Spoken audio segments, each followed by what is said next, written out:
ঘটনাটা খুব একটা নৃশংস আমরা হত্যাকাণ্ডই বলতে পারি, যেটা নিয়ে খুব একটা রিপিল এফেক্ট তৈরি হয়েছিল আশেপাশে।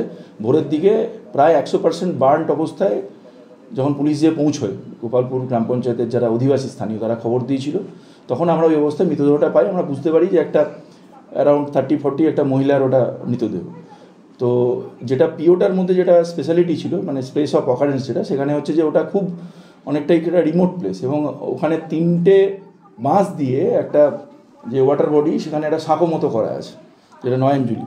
তো সেটা একমাত্র হেঁটেই ওখানে অ্যাক্সেস করা সম্ভব, মানে ইভেন 2 হুইলার্সও ওখানে অ্যাক্সেস করতে পারবে না। তো সেটা থেকে আমরা প্রাইমারিলি এটা বুঝতে পারি যে এটা যিনি এসেছেন তিনি হয়তো স্বেচ্ছাতেই এসছেন, কোনো পরিচিতর সঙ্গে এসছেন, এগুলো আমাদের একটা গাট ফিলিং কাজ করছিল, এবং আশেপাশে কোনো জায়গা থেকে এসছেন এবং এর আগেও ওই জায়গাটাতে এসছেন।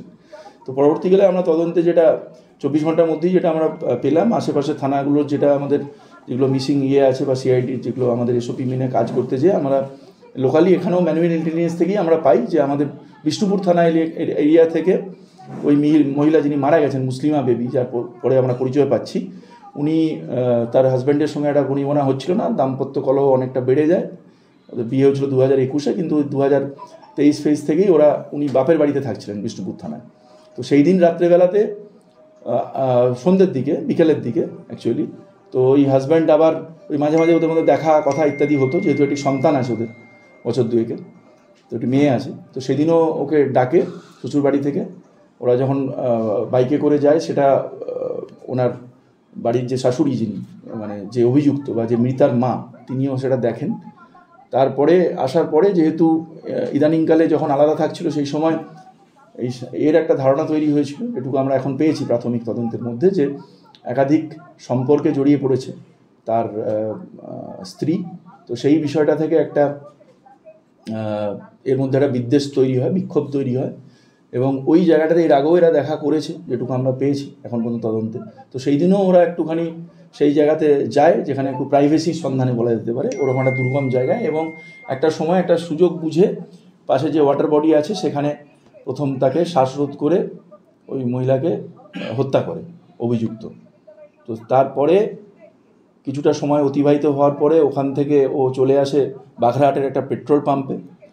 তারপর সেখান থেকে আবার একটা ওই পেপসির বোতলে খানিকটা পেট্রোল নেয়, লিটার খানিক। সেই পেট্রোলটা নিয়ে যে অ্যারাউন্ড 2 থেকে 3টের মধ্যে একটা সময়ে, তখন ওই যে পাশে যে খড়ের বিচুলি বা গাদা যেটাকে বলি আমরা, একটা স্ট্যাক ছিল, সেখানেতে পেট্রোল দিয়ে ওই বডিটাকে আগুন লাগিয়ে দেয়।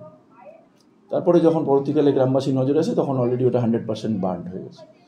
তো আমরা মোটামুটিভাবে তাকে রিমান্ডের জন্য প্রেয়ার দিয়েছি কালকে অ্যারেস্ট করার পর আজকে আমরা ফরওয়ার্ড করেছি। এবার এটা রিকনস্ট্রাকশান এবং যেটা আছে সেগুলো অনেকগুলোই ক্লু আমাদের হাতে এসছে। আমার মনে হয় এক্ষেত্রে আমরা চেষ্টা করব যাতে অভিযুক্তের একটা কনভিকশন হয়। এই যেটাই বলছিলাম, যে পিওটা যেহেতু পিওটার মানে সবথেকে বড় স্পেশালিটি হচ্ছে যে পিওটা অত্যন্ত দুর্গম। তো ন্যাচারালি কোনো বাইরে থেকে আগে যে ওই জায়গাটা সম্বন্ধে who is not conversant about the place, বা মানে টোপোগ্রাফিক্যাল যে ওখানের সিচুয়েশান, তার পক্ষে ওখানে হঠাৎ করে কোনো জায়গা থেকে নিয়ে সেটা বডিকে ফেলাটা অনেকটা কঠিন। তো কিছু এই যে অপশানসগুলো, সেগুলো রুল আউট হয়েছে, এবং পরে যেগুলো আমাদের ইনটিউশন যেটা মনে হয়েছে, সেগুলোই দে অল কেম ট্রু, যে কেউ একটা যে ওখানে আগে গেছে, বা ওই মহিলা কারো পরিচিতের সঙ্গেই ওখানে গেছেন, এবং ওই মহিলার বাড়ি আশেপাশে হওয়ার সম্ভাবনাই প্রবল। তো সেগুলো না, থার্ড কারুর কোনো ইনভলভমেন্ট এখন পর্যন্ত পাওয়া যায়নি। যেটা বলছিলাম যে যেহেতু মানে ওখানে ওই সাঁকোটা দিয়ে একমাত্র হেঁটেই আপনি যেতে পারবেন, এবং ওই এর আগেও যেহেতু এরা ওইভাবে দেখা করেছে, কারণ মেয়েটির বাবার একটা বিদ্বেষ ছিল এই জামাতার প্রতি, এবং এরা কিছুটা লুকিয়ে চুরিয়ে অনেক সময় দেখা করতো, এবং বাচ্চা মেয়েটার কাস্টাডি কার কাছে থাকবে, কখনো মেয়েটি যেহেতু নতুন সম্পর্কে কিছুটা জড়িয়েছে বলে আমরাও প্রাথমিক তদন্তে কিছুটা পেয়েছি, তো কখনো বাচ্চাটাকে বাবার কাছে দিয়ে আসা, আবার বাবা বাচ্চাটাকে মায়ের কাছে ফেরত দিয়ে আসছে, এইসব টানাপোড়েন এদের মধ্যে চলতো। এবং শ্বশুর অ্যাকিউজডের অ্যাজ সাচ কোনো সেইভাবে আমরা কোনো ক্রিমিনাল অ্যান্টিসিডেন্টস কিছু পাইনি এখন পর্যন্ত। প্রাথমিক স্তরে আছে, আমরা বাকিগুলো তো সেগুলো দেখবো, কিন্তু এটাই আছে। ঠিক।